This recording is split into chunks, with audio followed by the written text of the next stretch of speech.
again. You found them again? Yeah. Really nice guys. Lovely. Do they run in and sale? 20% off.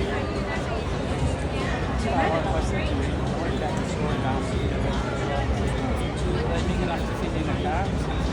Give me the deal, I'll post it.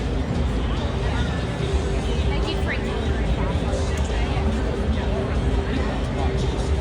Yeah, probably one. Where do we put it? Looking at it. What's on the, you know, where your fence is, like if you have all the shape of, like you have the driveway, that's where it's going, and then the garage.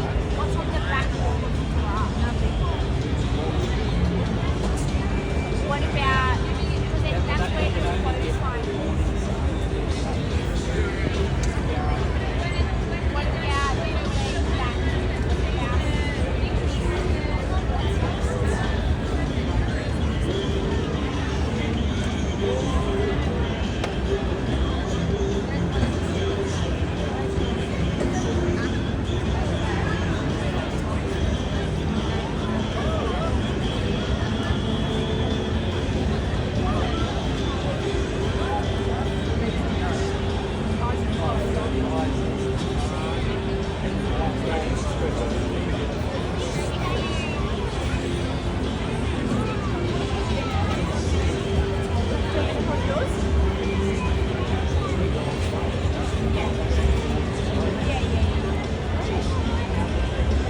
You just have to allow for, like it's quite large, like you've seen that, haven't you?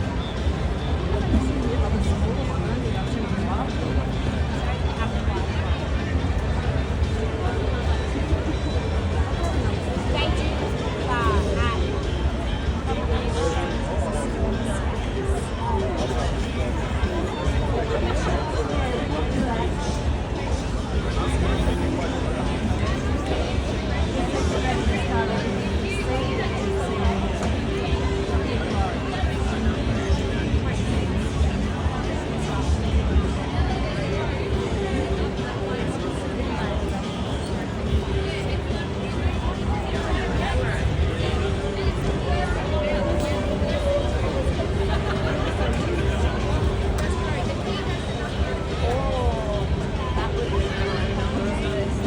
Ladies and gentlemen, so welcome in this evening. Just before we do get underway with our Sydney Royal Police extravaganza musical night here tonight, it gives me great pleasure to welcome to the broadcast box Inspector Mark Hayes.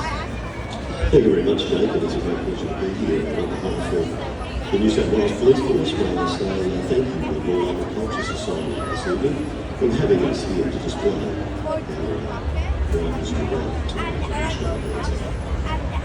Right now, I think we're going to take you right down, ladies and gentlemen, right down into a history ride, right down, folks. So, have a look out in the field, and listen to them. Back in January 1825, with crime on the rise across the country, the colony, a meeting of city magistrates made a bold recommendation about the police patrols, particularly in regional areas. New South Wales Governor Thomas Brisbane, drawing inspiration from his time in England, was well ahead of his time and had long been eager to establish a mounted police force in New South Wales. On September 7, the first location was formed as the New South Wales Police Mounted Unit, with 2 officers, 2 sergeants, and 20 privates. But it wasn't easy. Good horses were scarce, and bushrangers knew the land far better than the troopers. That changed with the arrival of settlers who bred bigger, stronger horses. Equipped with these powerful mounts, troopers became the first unit of the unit. By 1838, the unit had grown to be 160 strong, spread across 5 divisions, patrolling rugged terrain from the Hunter Valley to the Victoria Pearl. The gold rush of the 1850s brought new challenges, but the mounted unit adapted, protecting settlers and goldfields with opportunity bushrangers. Only the best recruits of the New South Wales Police Force were assigned to the elite mounted unit, where each new member earned the title of trooper. By the 1870s, bushranger activity had really been eradicated, thanks largely to these fearless troopers. As the force grew, so did its reputation. By the early 1900s, over 800 officers and 900 horses patrolled the state. And while cars eventually took over the streets, the mounted unit remained, evolving to serve in public order, ceremonial duties, and community engagement. Now, in 2025, we celebrate 200 years of service, 2 centuries of bravery, dedication, and the unbreakable bond between officer and horse.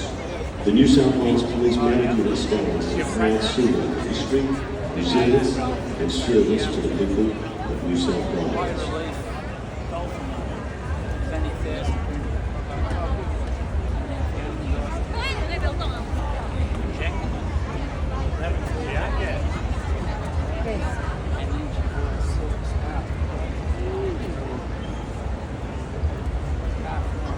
That's my show best.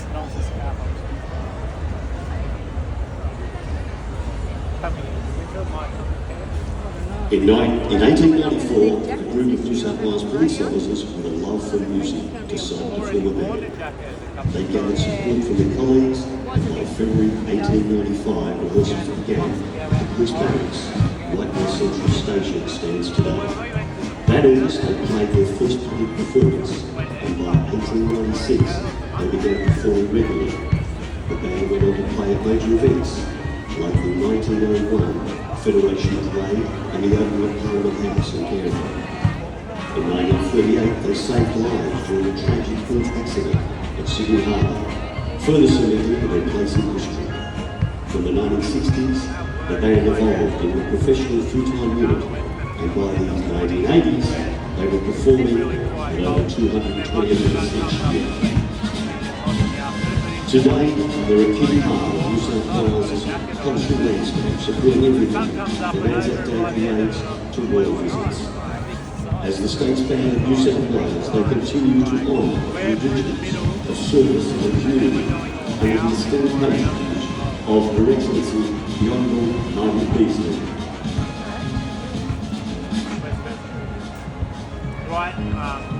Turn right at Thompson's Corner, go past the car park, and then left where the state forest is, some of the state forest, and the tree top is. You take that left and we're just in there back onto the forest. What's the old IBM? So we bought all the stuff off IBM and Is that back onto Cherry Brook as well? Yeah, that's right. For 200 years, the New South Wales Mounted Police have proudly served the community. Their presence, a symbol of strength and tradition. By this milestone would have been possible without the ongoing support of the Royal Agricultural Society. Since the early 1900s, the Royal Agricultural Society has been there for us, providing life for our troop horses when they're leaving the coast. From 1905 to 1907, and again in 1948, 1973 and 1993. They provide the stables and space to keep our troop horses in top shape and ready for service. What started as a gesture of support blossomed into a long-lasting collaboration. And the Royal Agricultural Society became the stage for spectacular performances featuring the Mounted Police, Highway Patrol Cyclists, and the New South Wales Police Band, varying crowds year after year. The musical ride, proud tradition since 1907, has seen over 500 performances. And in 2025, we celebrate 75 years of the Mounted Police escorting the New South Wales Governor into the Sydney Roads to show a proud moment for us all. Here's to the next chapter of an incredible legacy, forged by 2 centuries of service and an enduring partnership between New South Wales Police Force and the Royal Agricultural Society. Together, we ride into the future. We won't be there directly, it'll be the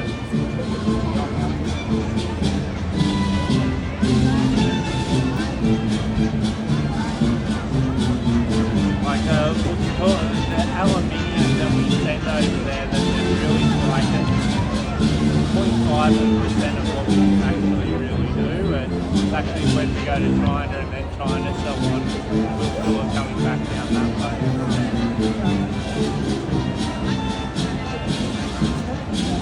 way.